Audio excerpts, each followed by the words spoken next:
Hey, what's up guys and welcome back to Anime King 2, and today I'm going to be giving you part 4 of What If Naruto Rewrite the Past. Remember to get this 1 to 100 like as usual.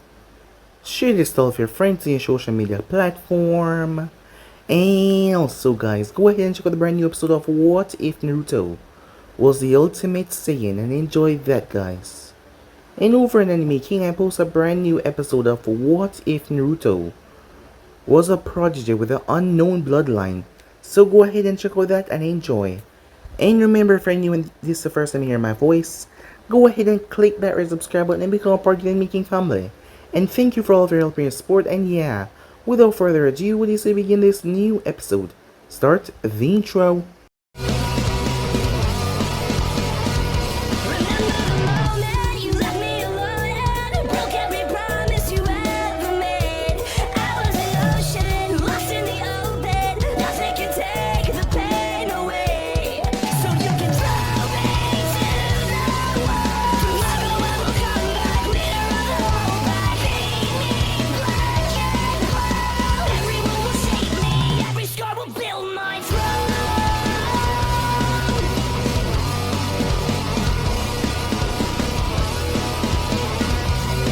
So, the last time we left off, we start off with a flashback. As Naruto was saddened, he lost Navi.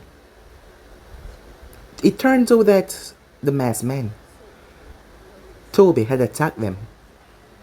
He had returned and attacked them, and he hit Navi with something that stopped her completely.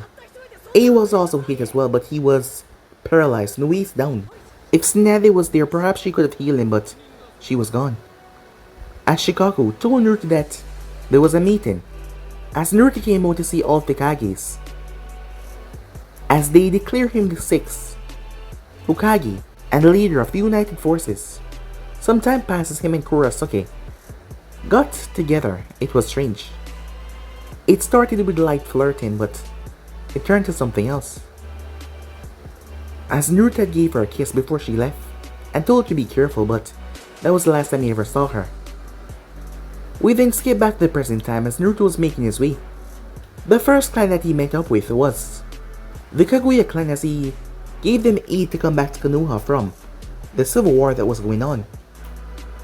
And they could also be helped with their bloodline genetic, as he had an illness that few members got that Kimura had as well. That was what sealed the deal, as they gave him the sign of agreement that they would return to Konoha in some time.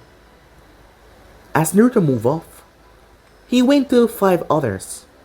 He also went to visit Yuki as well. When he was coming back, he felt something strange. Up to this point, they still didn't know who was under the masked man. Yes, as he arrived, as Naruto knew that the Mizukage, soon to be Yagura, was already being controlled, as he spoke to the man.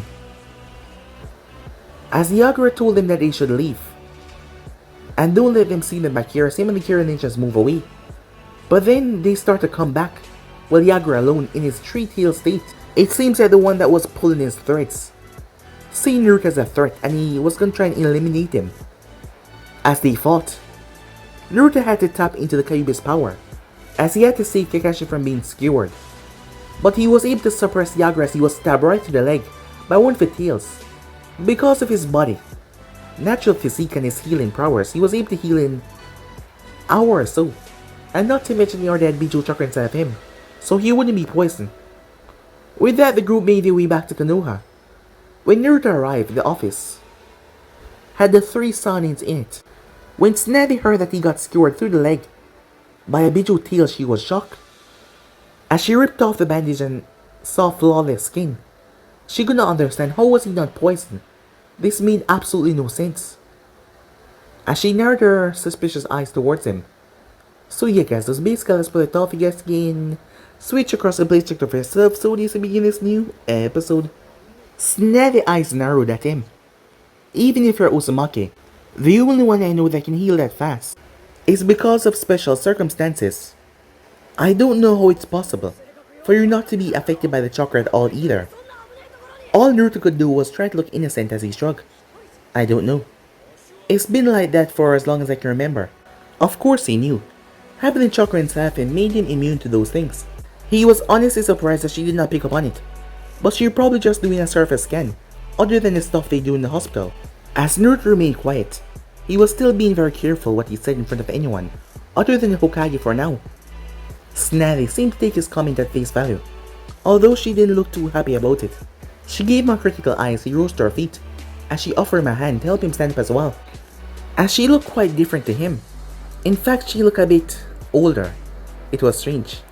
It seems like she hasn't yet rejuvenated herself with that technique of hers to keep herself everlasting. Well, her looks. Well, she still looked very beautiful the same way though. Other than that, she looked the same. It took all of his mental willpower not to engulf her in a hug. He has missed her so much. But that wouldn't be a good idea right now. He murmured thanks after she helped him up, as he looked away. Sensei, if you don't need us any longer, I have some research to do, and I'm certain that Tsunade would like to visit Shizune. Not to mention, I bet Jiraiya-kun has some research to do as well. Naruto was surprised by the tone of voice that Orochimaru used. He sounded rather amused when he said research. For Jiraiya, the man seemed calm, chill, laid back. Was this what Orochimaru was like before he went all psychotic and crazy? Very well. I need to finish up with Naruto too, and get back to my own work. This, Miss Harrison said. His three students all nodded, as Orochimaru and Jiraiya offered him a nod, as they two walked towards the door. Tsunade looked at him for a moment. Her lips stretched into a tiny smile, as she nodded as she made her way after her teammates. Once they were gone, Naruto turned and said back towards Hokage.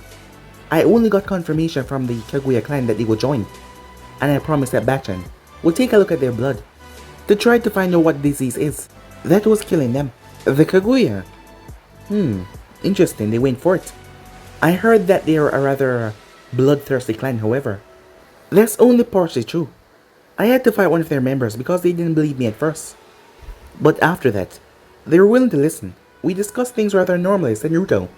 I think whatever disease in your blood also let them act irrationally. If only because they are frustrated about their looming death. Very well. But you'll be the one to inform Tsunade about what to be done. When will they be here? Sarutobi asked. Soon, likely within a month. Alright. What about any other clans? I didn't get any promises out of them, other than they will think about it. Once word get out about where Kaguyas have gone, others might follow. Harrison nodded. I guess I'll have to prepare some of our MD districts for any new arrivals, he said. If we get a lot, we may need to modify the walls. Naruto's eyes went wide. He didn't even think about the space issue. If there were a lot of them, they will even have to make homes outside. His thoughts were interrupted by a chuckle from Harrison. Well, at least things will get interesting, it seems. Other than the skirmishes that we've been watching, things have been moving really slowly as of late. Normally I wouldn't care, but it seems the paperwork load has been increasing as well. It was Naruto's turn to grin and chuckle, as Sarutobi just smiled and shook his head. If that's all, you're dismissed, he said. Oh, and I know you're from the future, but I wouldn't suggest calling Tsunade Bachan to her face, unless you want to keep your head on your shoulders. As Naruto gulped, as he turned towards the door. He didn't pause. I need to talk to you some more about Orochimaru, he said. Harrison frowned at that. Yes, I remember, he said. Stop by tomorrow, and we will discuss him. Time skip. Mikoto sighed as she leaned her head against a stone, as she was currently in the hot spring. The warm water always released so much tension and stress in her body. As she sighed in relief. She has been doing a lot lately, from missions to clan responsibility, so whenever she got the time she liked to come here and relax. Luckily, it was rather quiet today, unlike the last few times that she had been here. There were only 4 other women here, and they must all arrive together since they were just talking to each other in the corner. She had her back against a stone, which was near the outside wall just in case Sensei was in town. She had never been a victim, but she had heard the stories. There was a small splash near the entrance as she looked over to see Kushina and finally entered. She had dragged her along with her, because first and foremost she was her best friend, and she knew that she probably had a lot of questions about their mission. Over the past year, Minato has been testing some technique, as he was currently working on it. Apparently, during their mission he came across something that will further help him with the technique. She had no idea what he was talking about or what he was working on, but he seemed really excited about it. Mikoto, why are you all the way over there? Said Kushina as she groaned as she pushed her way through the water. A white towel wrapped around her torso. The other women all paused as they looked over towards the bloody habanero before they returned back to chatting together. I usually come over here, so my back is against the outside wall, just in case Sensei isn't down. Oh, said Kushina, as she sat down beside her, so her back was turned to the wall as well. So, said Kushina. Mikoto raised the eyebrow. So what, she asked. Come on, you already know what I want to know. How was the mission? I can't get anything out of Minato-kun. He's so focused on his new jutsu again. Well, for the first few days it was boring. Just sitting in camp, doing nothing. On the last day, the newest Jinchuriki showed up with an escort.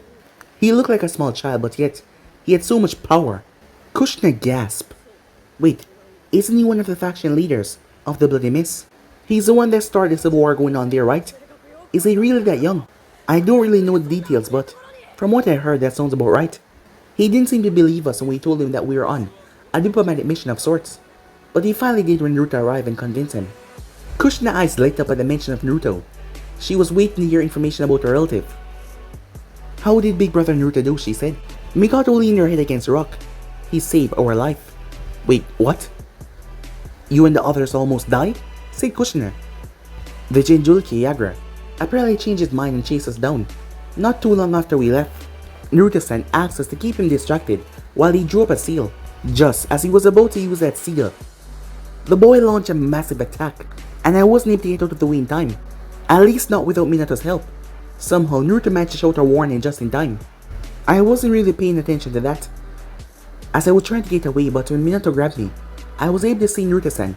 He was near Kakashi, and he was glowing, but I was moving too quickly to truly notice. And the next second both him and Kakashi was just gone, in the blink of an eye. I didn't think about it before now, too much. Minato and I got caught up in the edge of the attack. I was probably just seeing things. Kushina had started to go pale the moment Mikoto mentioned Jinchuriki. It wasn't every day that they were seen, or fought.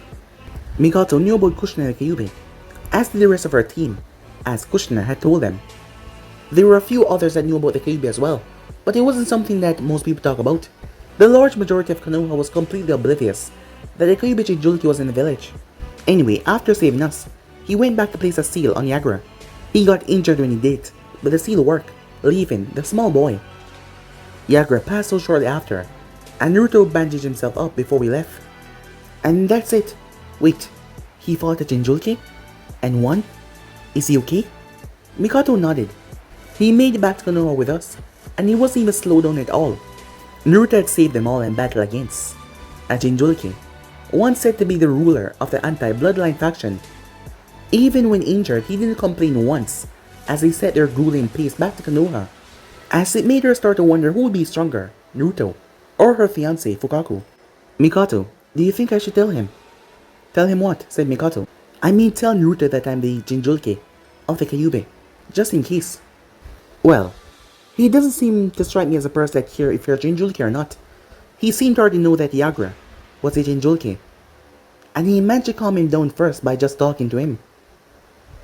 And if he knew that, perhaps the Hokage already told him that you're a Jinchuriki as well.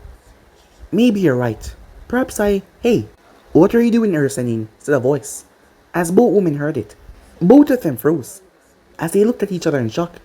Urasanin? Hey, I'm not Oh, Naruto, right? Be quiet, or you will alert the ladies on the other side. Both girls relaxed, as they realized they were fully hidden behind the rock, and they couldn't be seen. Doing the research I heard about, I take it. Yeah, what of it? You want some pointers? Asked Jiraiya. No thanks. I was just making sure that Kushina-chan and Mikoto-san weren't in there, said Naruto. I know better than the people on those two. There was a brief laughter from the other side of the fence, as Jiraiya continued, but... Do you have a thing for those two? He said. Both girls were still looking at each other, as we continued to listen to the conversation. Not really, no. They're both beautiful women, but they're both spoken for and they know better, said Naruto. Kushina immediately blushed crimson as she hid her face behind her hands. On the other hand, Mikoto went rigid. She looked shocked. She was called pretty and attractive before, but it was more so out of obligation than anything. But not even Fukaku would ever call her beautiful. Sure, it was only a word, but it was never applied to her before. She realized that the standard Jonin attire uniform was more flattering, and it probably kept more people from being interested in her. Not to mention she was Uchiha heir. From the few friends that she heard that it made her, well, intimidated to many people, men especially. Well, aren't you charming, said Jiraiya. I look, but do not touch mindset, I see.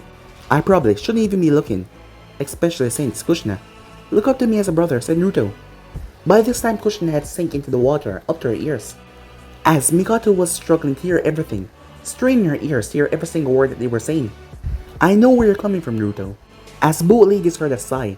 I know better than the people on Kushina because I value my manhood too much.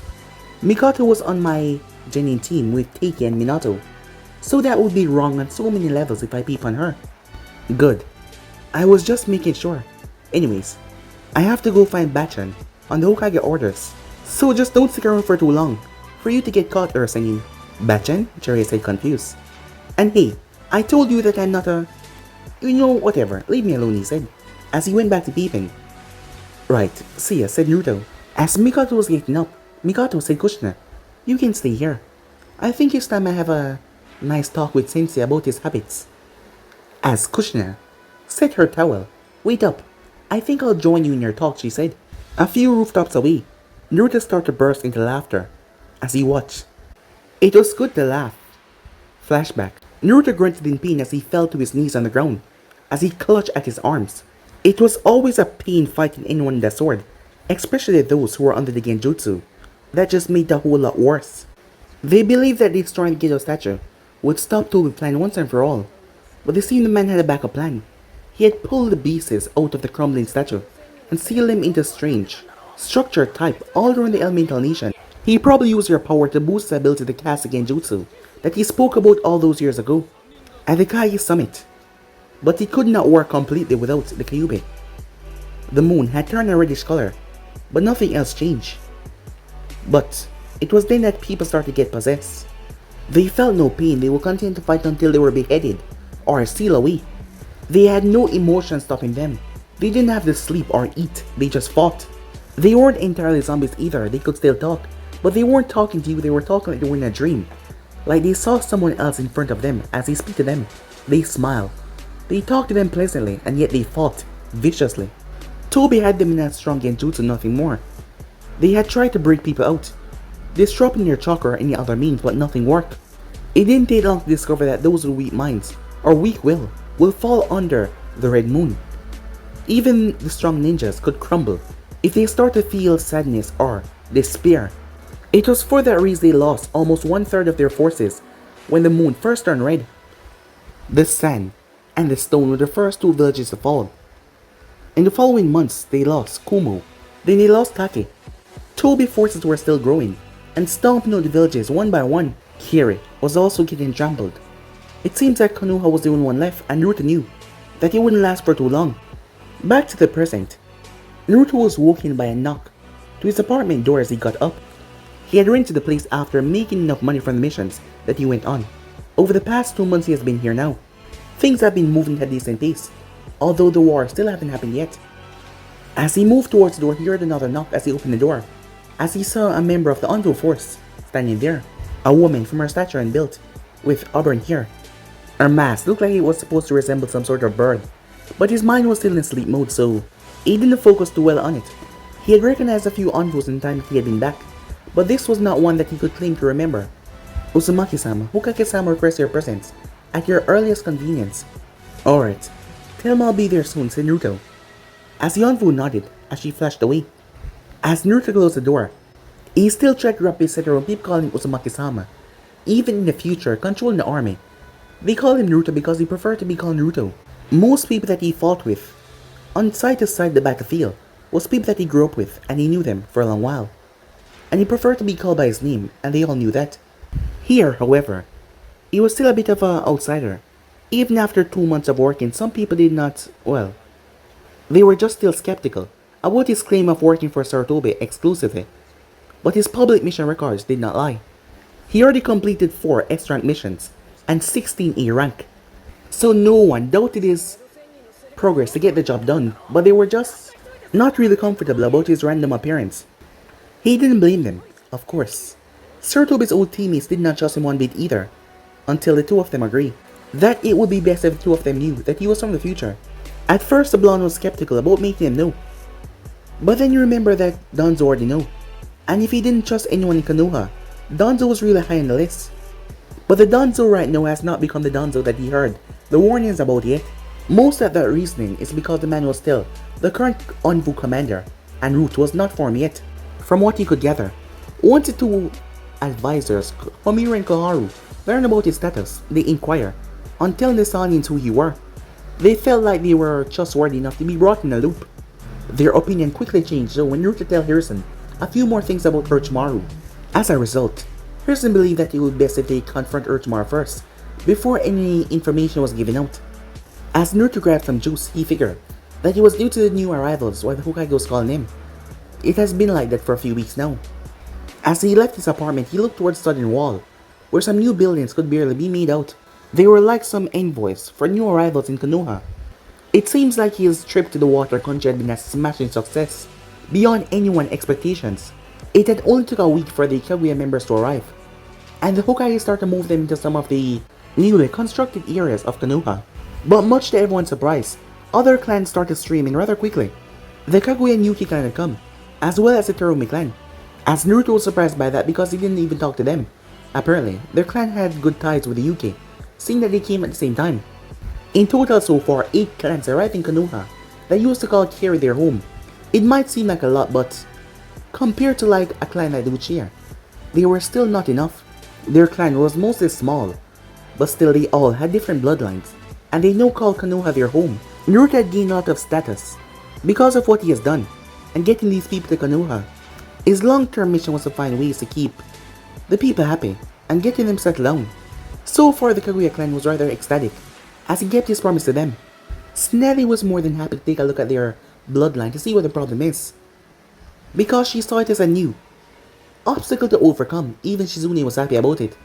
As Naruto jumped from rooftop to rooftop, though, he wondered, as he already changed too much for him to predict what will happen in the future. As Naruto arrived, Naruto, thank you for coming on such short notice. I apologize for waking you. I know that you were busy up late last night. While Naruto would have usually made a joke about what he was doing late last night, but there were 2 other people that were in the room that he did not know, so he nipped that in the butt. One of them was an older, middle-aged man who had a rather severe look to him. His hair was brownish red, and was left down toward his shoulders. He gave Naruto a brief nod, which Naruto returned. As Naruto turned his head towards the other person, she was a younger girl, in her mid to late teens. Her hair was the same color as the man.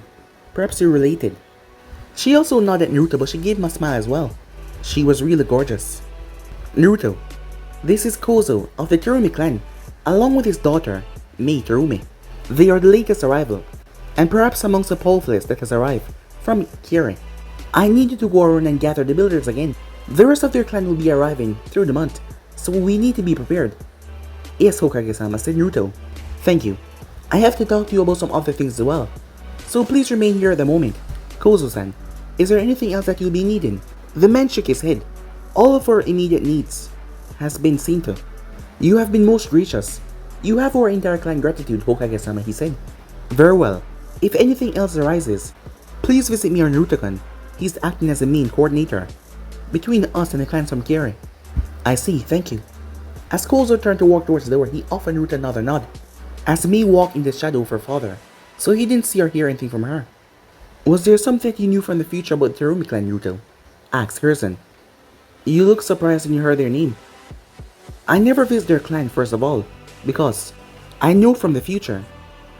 As soon as I heard the Kaguya were coming, I knew that the future had changed, said Naruto. But now the Terumi clan. But why would they make things so different? Asked Hiruzen. That girl who was here, Terumi Mei. She's supposed to be the 5th Mizukage, said Naruto, but I don't know when.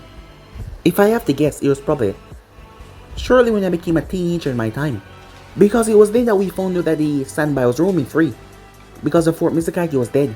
Said Sarutobi as he sat back in his chair. So the 4th Mizukage remained in power for a while then. I guess so, said Naruto. I'm trying to put it together myself. So, that 4th Mizukage is nothing but a puppet for Tobi.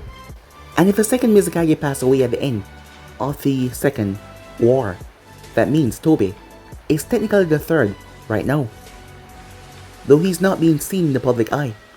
My theory is that he began controlling Yagura before he stepped down. Either he did it himself, or he forced Yagura to incite the current civil war. Now, however, Tobi attempted to remain in the shadows, while Yagura became more visible.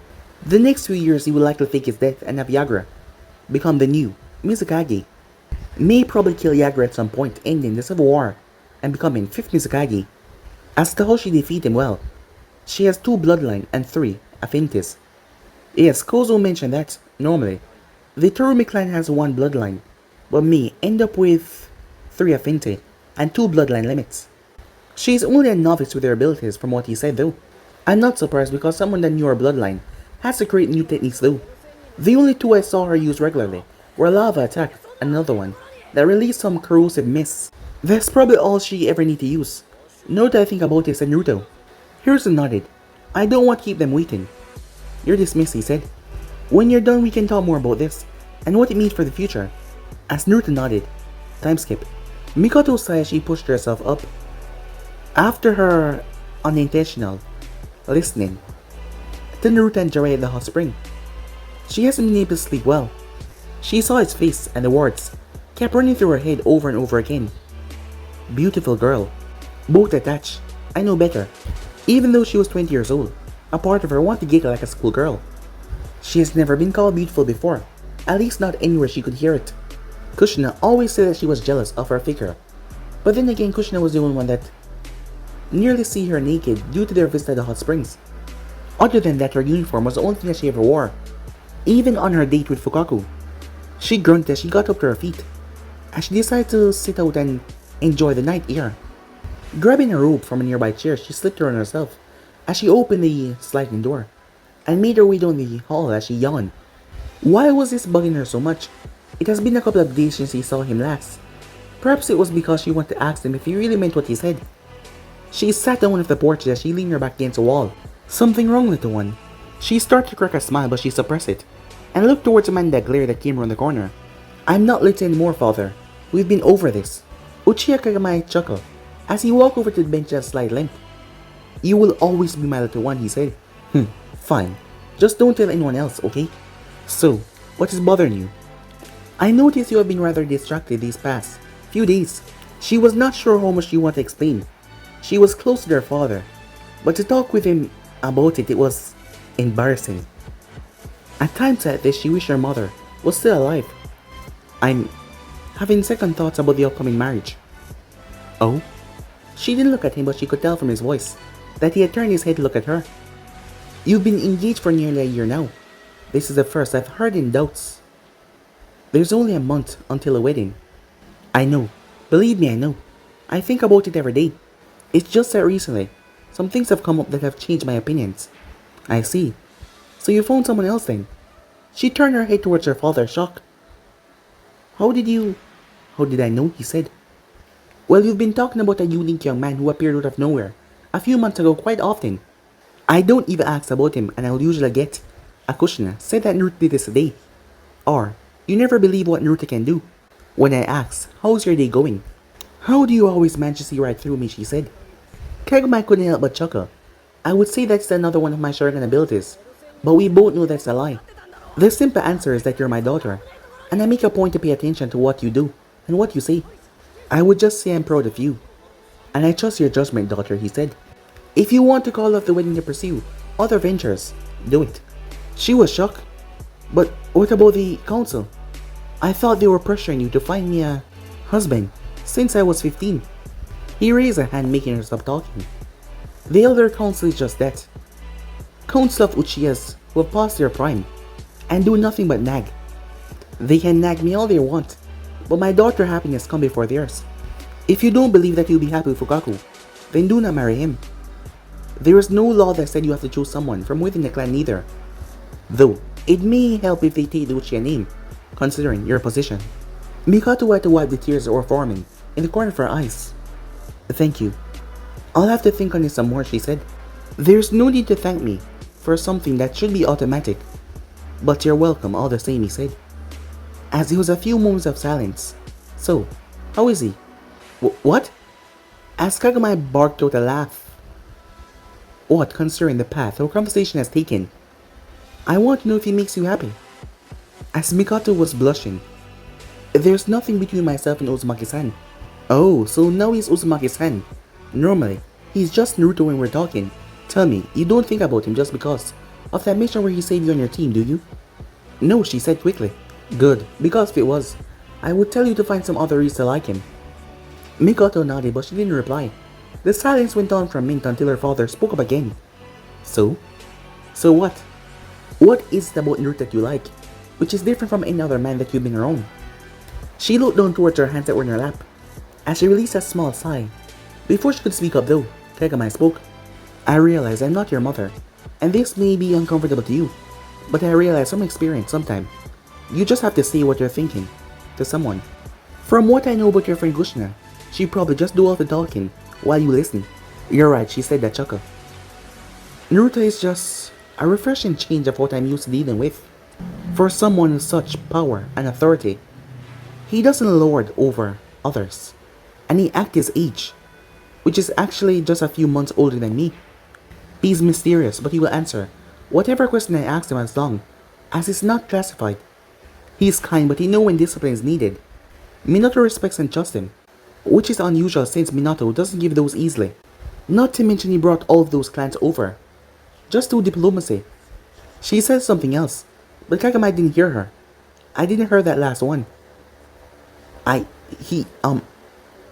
said he called me beautiful. Well, you are, said Kagami. She shook her head. It's different coming from you, she said. I know that you'd call me beautiful even if I was incredibly ugly, because I'm your daughter. True, said Kagami.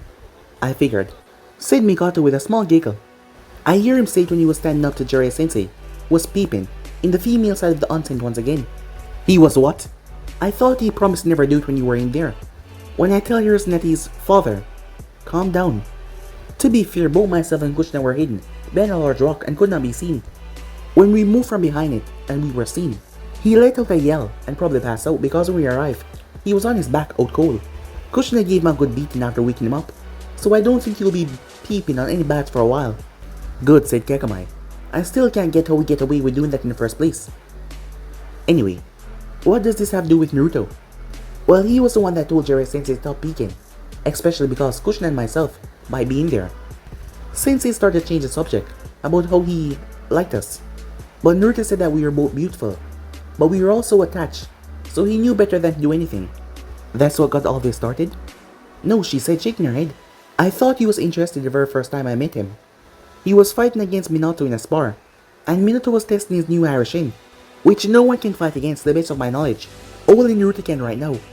I would make a point to watch him from time to time, or ask Kushina and Minato about him. It wasn't until I mentioned Kiri when he saved my life that I really started to take notice. Ever since then, it just continued to grow even more. Now when I meet him, my heart started to beat a bit faster, and I start to get a bit lightheaded. It's all new to me. I never had this happen before in my life. Not even to Minato, and we've been friends since we were genuine days. What is Kushina's opinion of Naruto? Well, when Minato is not around, she is all over him. It seems like she has some sort of crush on him from the way she acts. She won't go too far because she still loves Minato though, but she is satisfied with treating him like a big brother figure. Does Naruto respond to her? Well, he would return a hug and say hello and goodbye, but I see him trying to avoid holding hands with her whenever she tried to hold his hand. Sometimes I just think Kushina is testing him, if she is. I can say that he's passed with flying colors so far. Well, I think you said a lot that you're paying attention so carefully to him, said Kagami. Okay, I think I like him. I'm definitely interested, she said. How long will it take to break off the marriage of Fukaku? If you're serious, well, in such short notice, it could be a problem, especially if Fukaku doesn't agree to it. There would be a lot of hassle and arguing going on unless something extreme were to happen. Extreme, said Mikoto, as Kagami nodded.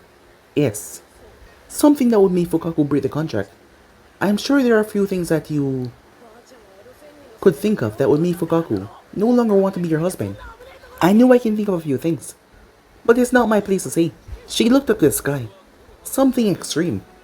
Just how far was she willing to go? Well, she knew, but in order for that to work, she had to get to know Naruto very quickly. If I may offer one bit of advice, she looked over towards her father and gave a nod. If you plan to do anything about Naruto, do it quickly. I can already see how much sway he has with Hiruzen and the council. Bringing so many clans here has also gave him a huge amount of political capital and goodwill. It won't be long before they start to offer him marriage proposal with the promise of power and alliances. He's like that, said Mikoto. After talking to him for these few months, I know that he cares nothing about power, and he's perfectly content the way he is. I agree, said Kagami. From what I've seen of him, he's exactly as you say. But that won't stop other women from trying. Who knows, tomorrow he can be walking the market and see a woman and become completely enamored with her in a couple of minutes. A thought came in her head. Father, how did you get out of your contract? As she remembered, he was also set up to get married to another Uchiha woman, but he refused, as he was able to get out of his contract because he loved someone else. A devious grin came on his face. Are you sure that you want to know? Time skip. Naruto yawned as he looked over some papers. As he was the ambassador between the new arrivals and Konoha, as he helped them get set up, the academy, ninja registration, buildings, many things. He was granted a room in the administration building, just a few levels below the Hokage's office.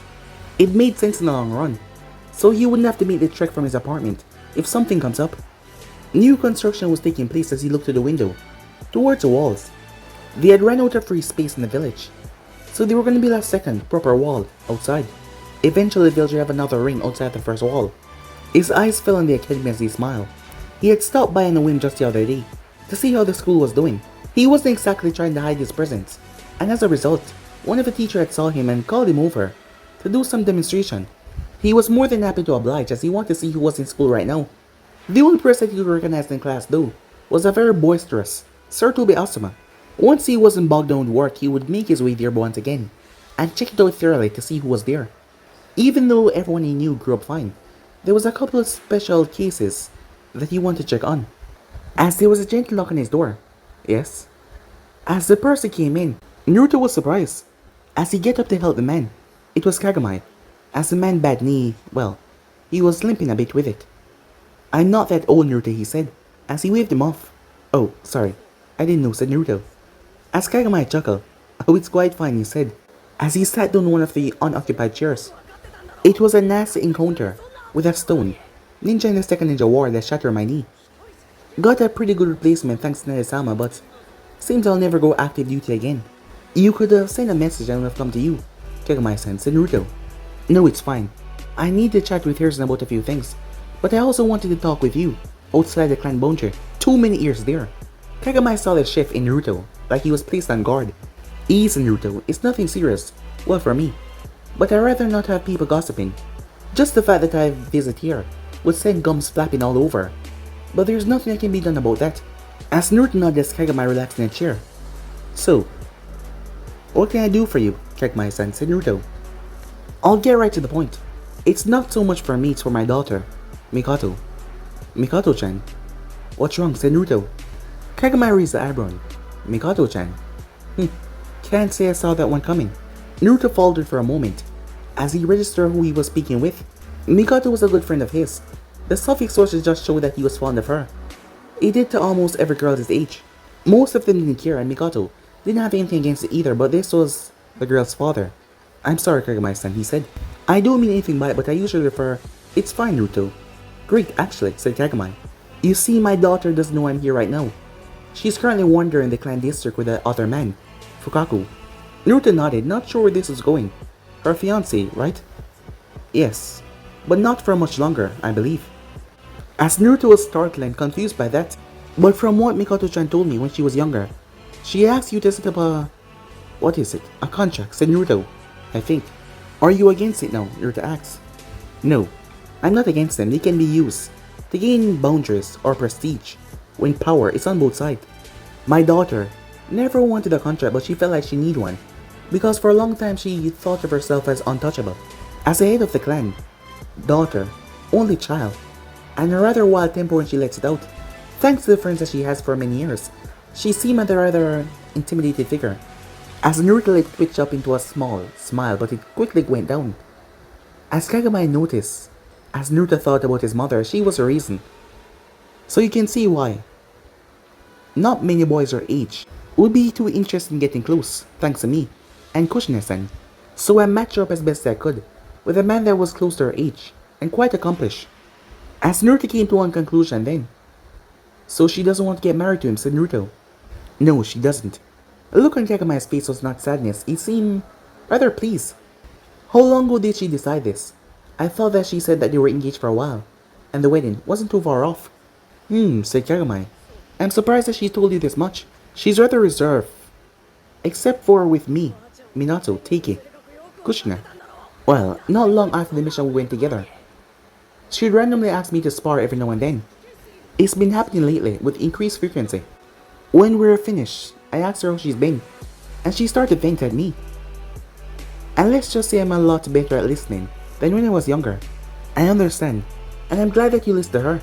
Teiki is always on assignment, Minato is always working on his new techniques, and Kushina-chan, well, as much as I love the girl like she's my own daughter, she's a bit of a motor mouth. I doubt Minato would ever really get her word in. As Naruto closed his eyes and chuckled, well, he could definitely see that being the case. So, are you trying to tell me that you need something to be done with Fugaku? While he wasn't looking forward to do anything harmful to Sasuke's father, perhaps he could get the man to lighten up a bit. Personally, I have nothing against him, said Kagami, but even I can see that he's not the right fit for my daughter. For leading a clan, yes, he would be fine. But as a successful husband, even as a father, he is devoted to work, and he's a bit too stubborn. As Naruto's mind went on the coup that Fugaku would start someday. But now Mikoto has found someone else that has sparked her interest and she's serious about it. She wants to break off her engagement, said Kagami. Naruto might have been an idiot in the past, but hearing that, this man being here, well, he has surely wised up a lot. He wasn't an idiot anymore. As one thought was going through his head though, she's Sasuke's mom, Sasuke's mom, Sasuke's mom, Sasuke's mom. As the best that he could do was delay the inevitable. Unless he wanted to make an enemy out of the Uchiha, and that was something that he could avoid. He really hated politics. To top it all off, he was rather aware about getting into any, well, relationship. Firstly, he would have to tell who he got involved with, that he was from quite a few years in the future. Any relationship that he get into would set up a chain of event that he wouldn't know to fix because it never happened before. Getting involved with Mikoto would change so much. The Itachi that he knew, briefly, and the Sasuke that he knew as a rival would never exist, as he think about everything from that point on. No Itachi means no Uchiha massacre, or it will be someone else that did. But that was one of his objectives, to save the Uchiha clan, and he will accomplish it. It was strange that Kagami would approach him now, especially since he has been getting quite close to Terumime. She was quite interested in the process as well. She was like a second hand, helping him with all the new clans entering Konoha as the next potential leader of Terumi clan, which was known as the strongest clan that has come so far. But Mei was rather shy. It was strange, considering that in the future she wasn't that shy. And one big thing, she already had a boyfriend, so that was out of the picture. But still, she helped him out. She was going to be clan head one day, so she wanted to learn how to handle certain politics. As it made sense now, whenever Mei was around, Mikoto would get rather violent in their spars. Let me guess, said Naruto. I'm the someone else that she found. You don't sound too pleased, said Kagami. It's not that. I'm flattered, honestly. She's one of the strongest Kunoichi that Konoha has. She's heir to the strongest clan in the village, and yes, I think she's beautiful. But it's dangerous as hell for me to get involved. The man looked strangely proud of Naruto for saying that. I wouldn't say that it would be dangerous exactly. It might create an uproar for a little while, but with your current stand in the village, I don't think it will last. Wait, you're supporting this, said Naruto? Of course, it's what my daughter wants, and as I said, I was never a huge fan of Fugaku to begin with. There was simply no better option at the time. As Naruto was surprised at that, the man was agreeing with this? The thought kept on rolling in his mind once again. She was Sasuke's mother. But yet, there were so many things to think about. And as he saw the smile on Kagami's face, the man agreed with this. There was a lot. And there was just a lot. But guys, be in subscribe right here. If you want to next parts and do, like, subscribe, comment down below and turn on that bell notification to stay posted. Remember, share this all with your friends in your social media platform. And what's up guys? Go ahead and check out the brand new episode of What If Naruto was the ultimate scene over in Anime King 3, and I enjoyed that, guys. And also, I post a brand new episode over in Anime King of What If Naruto Was a Prodigy with an unknown bloodline, so go ahead and check out that and enjoy. And remember, for new, yes, you heard that correctly, I need have 3 channels, Anime King, Anime King 2, Anime King 3, which I post what if on every single day for you guys to enjoy. So go ahead and click that red subscribe button and become part of the Anime King family. And thank you for all for helping your support, and yeah, without further ado, I'm out for now, see you guys soon, peace.